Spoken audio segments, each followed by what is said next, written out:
কিসমতো থাকলে আর আল্লাহ খাওয়াইতে চাইলে যে কোনোভাবে হয়। আমি এবার নাগা গাছ লাগাইছি না, সো মেবি নেক্সট ইয়ার ইকানার মাঝে বীজ পড়ছিল আমার ব্যাকইয়ার্ডর ডালাইর আর দেয়ালর মাঝখানো। এখানে অটোমেটিক গাছ উঠি আলহামদুলিল্লাহ ফুল আইছে। আই হোপ নাগা খাইতে পারবো। আর এই আর কি।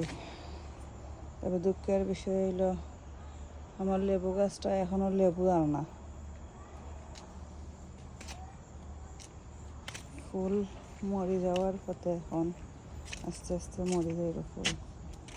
এই ফুলগুলো আমার খুব প্রিয়। এটার নাম জিনিয়া ফুল। লাস্ট ইয়ার আমি সারা এই সাইডে লাগাইছিলাম, দুই সাইডে। এবার আর এটা না লাগাইয়া শুধু একটাও লাগাইছি। আর এটা লাগাইছি আমার গ্যারেজের সাইডে। আলহামদুলিল্লাহ আমার আসনায়না ফুলের গাছে ফুল ছাড়ছে। খুবই গ্রান, মানে এত বালা গ্রান যেটা বোঝানোর মতো না। ভিডিওর মাঝে সরাসরি কেউ কাছে আইলে অবশ্যই বুঝতে পারবো গ্রানটা। আর এবার চিন্তা করছি সব সাইডওয়ালা পাথর দিয়ে একটু ডিজাইনও করবো, প্লাস গাছও মরবো আর কি। এই সাইডে পাথর আসিল না, ইদানিং দিছি।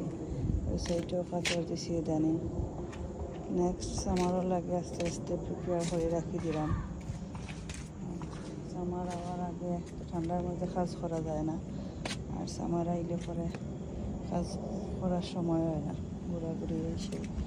এখন যে ঠান্ডা পড়ছে ঘোরানোর সময়ও নাই, প্লাস একটু কাজ করলে কাজ আটলো এই আর কি। আর একটা লেবু গাছ মাশাআল্লাহ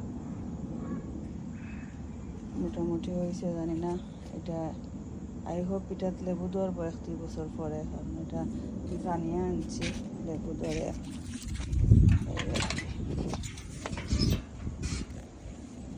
আমারও দুই সাইডে এবার একটু চেঞ্জ করছি, কেন আগেও আসিল পাথর।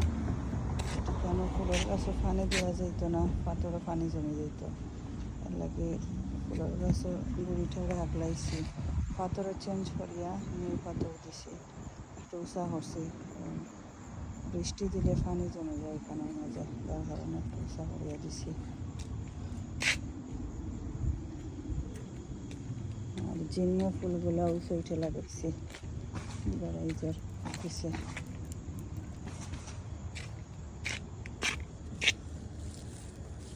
এই ফুলগুলা অনেক দিন বাঁচে, অনেক দিন থাকে, ফুটার পরে অনেক দিন থাকে।